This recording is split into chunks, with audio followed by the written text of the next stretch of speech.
योगी सरकार का बड़ा फैसला, अब महिलाओं के खातों में आएंगे सीधे पैसे, किसानों को मिलेगी राहत और छात्रों के लिए भी आई है खुशखबरी। यानी इस बार हर वर्ग को कुछ न कुछ बड़ा फायदा मिलने वाला है, क्योंकि आज के फैसले बदल सकते हैं आपकी जिंदगी का हिसाब। तो बने रहिए इस वीडियो के अंत तक, क्योंकि आगे हम बताने वाले हैं यूपी की आज की 25 सबसे बड़ी और काम की खबरें जो हर नागरिक को जाननी चाहिए। अगर आपने इस वीडियो को जरा सा भी मिस किया तो आप उन सभी लाभों से वंचित रह जाएंगे जो आपको मिलने चाहिए थे। तो चलिए जानते हैं उन तमाम 25 बड़ी खबरों को सिर्फ कुछ ही मिनट में।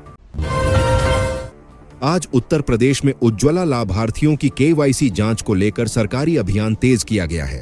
अधिकारियों ने बताया कि जिन परिवारों ने आवश्यक केवाईसी पूरा नहीं किया है, उन्हें RC प्रति गैस सिलेंडर का सब्सिडी लाभ रद्द होने का खतरा है। अलग अलग जिलों में काउंटर व मोबाइल कैंप लगाकर लाभार्थियों को केवाईसी पूरा करने के निर्देश दिए गए हैं, ताकि राहत का भुगतान समय पर जारी रहे।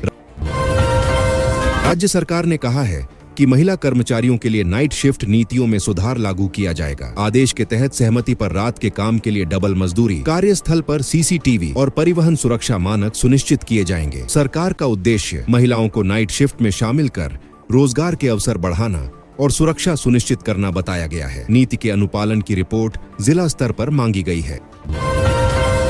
लखनऊ के अग्रणी राजकीय कॉलेजों में दशमोत्तर छात्रवृत्ति के 16,656 आवेदन लगातार लंबित पाए गए। जिलाधिकारी ने उच्च शिक्षा संस्थानों को 3 कार्य दिवस में आवेदन अग्रसारित करने का निर्देश दिया, ताकि छात्र समय पर छात्रवृत्ति प्राप्त कर सकें। अधिकारियों ने कहा कि यह विलंब छात्रों की पढ़ाई पर नकारात्मक प्रभाव डाल रहा है और आवश्यक सत्यापन व डेटा अपलोड में शीघ्रता की आवश्यकता है।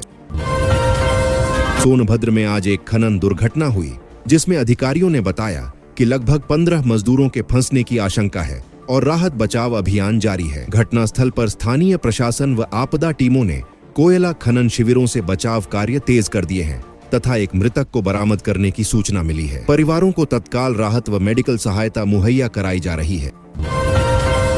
उत्तर प्रदेश की राजधानी और कई जिलों में आज मौसम विभाग ने भारी बारिश की चेतावनी जारी की। विशेषकर पश्चिमी और मध्य जिलों में तेज हवाओं व स्थानिक बड़े बारिश के कारण फसलों व सड़क यातायात प्रभावित होने की आशंका जताई गई है। जिला प्रशासन ने जल जमाव वाले क्षेत्रों में सतर्कता बरतने और नदी तटीय इलाकों में रहने वालों को सुरक्षित स्थानों पर शिफ्ट करने के निर्देश दिए हैं। राज्य सरकार ने विधवा पेंशन और असहाय महिलाओं के लिए पेंशन लाभ बढ़ाने का पैकेज लागू करने की अधिसूचना जारी की। योजना के तहत कठिन आर्थिक परिस्थितियों वाली विधवाओं को मासिक पेंशन के रूप में निर्धारित राशि दी जाएगी और लाभार्थियों की सूची जिलेवार सत्यापन के बाद जल्द जारी होगी। अधिकारियों ने कहा कि यह राहत अगले महीने से DBT के माध्यम से बैंक खातों में पहुंचनी शुरू हो जाएगी। उत्तर प्रदेश के कई जिलों में आज स्वतंत्रता संबंधी स्मृति दिवसों की आयोजनों के साथ साथ सड़क सुरक्षा अभियान चलाया गया। पुलिस ने यातायात नियमों का कड़ा पालन सुनिश्चित करने के लिए चेक पोस्ट बढ़ाए और शराब नशा रोधी निगरानी तेज की। प्रशासन ने कहा कि भीड़भाड़ वाले बाजारों में निगरानी बढ़ाकर दुर्घटनाओं और अपराध पर रोक लगाने की कोशिश की जा रही है। दिल्ली NCR में आयोजित 44वें इंडिया इंटरनेशनल ट्रेड फेयर में उत्तर प्रदेश पवेलियन आकर्षण का केंद्र बना। मुख्यमंत्री की भागीदारी से प्रदेश के ODOP और MSME उत्पादों को राष्ट्रीय अंतर्राष्ट्रीय खरीदारों के बीच प्रदर्शित किया गया। व्यापारिक बैठकों में निवेश और स्टार्टअप्स के लिए MOU की चर्चाएं हुईं, जिससे राज्य को आर्थिक भागीदारी बढ़ाने की उम्मीद जताई जा रही है।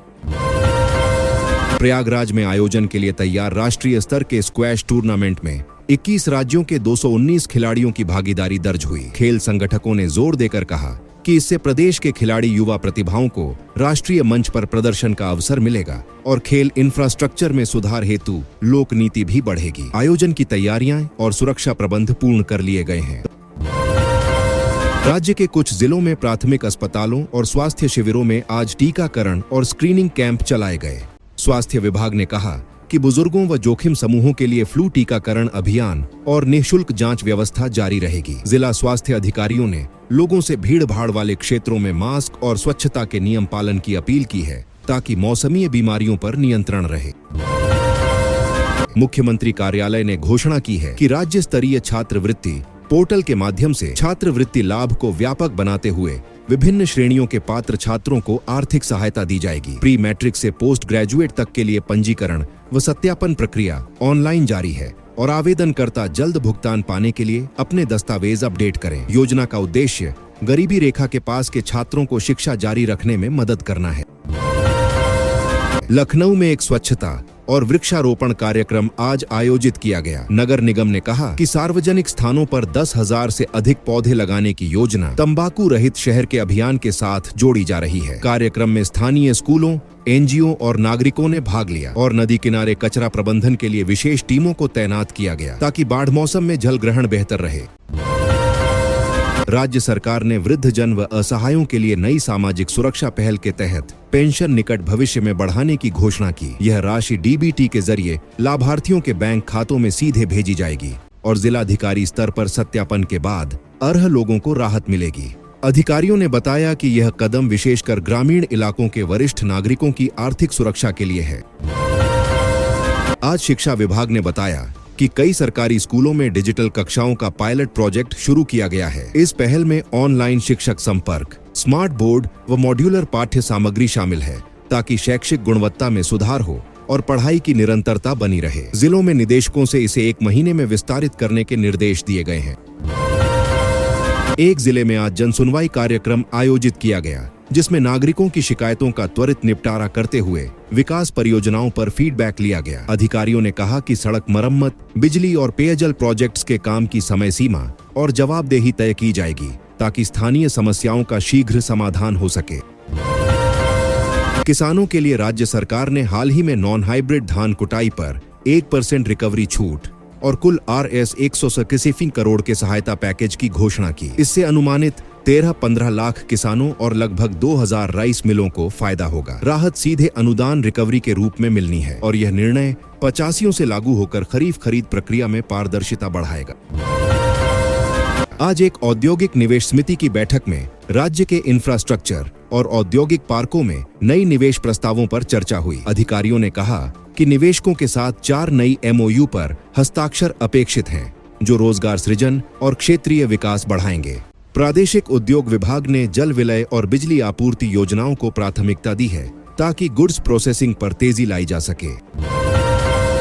विधान पालिका नजदीक एक सार्वजनिक स्वास्थ्य अभियान के तहत आज वृद्ध और कमजोर वर्ग के लिए मुफ्त नेत्र जांच शिविर लगे। स्वास्थ्य विभाग ने कहा कि योग्य रोगियों को ऑपरेशन और दवा सहायता योजनाओं के तहत सहायता दी जाएगी और लाभार्थियों के पंजीकरण के लिए मोबाइल टीमें गांवों तक पहुंची। अभियान का उद्देश्य ग्रामीण इलाकों में स्वास्थ्य पहुंच बढ़ाना बताया गया। राज्य सरकार ने किसानों के लिए बिजली ट्यूबवेल सब्सिडी में हालिया किस्त निकाली है। अधिकारियों ने बताया कि दूसरी किस्त के रूप में Rs 600 करोड़ जारी कर दी गई है, जिससे लगभग 1.5 लाख निजी ट्यूबवेल संचालकों को राहत मिलेगी। ये राहत खरीफ रब्बी सीजन में सिंचाई लागत घटाने और फसलों की उत्पादकता बनाए रखने के उद्देश्य से दी जा रही है। आज उच्च न्यायालय में एक सुनवाई में पर्यावरण व औद्योगिक नीति पर बहस हुई। अदालत ने राज्य सरकार से औद्योगिक प्रदूषण नियमन के लिए सख्त रिपोर्ट मांगी और कहा कि प्रदूषण नियंत्रण मानदंडों का उल्लंघन पाए जाने पर कड़ी कार्रवाई की जाएगी। स्थानीय उद्योगों को कमजोर इकाइयों की मदद के साथ पर्यावरणीय मानदंड पालन का रोडमैप तय करने के निर्देश दिए गए।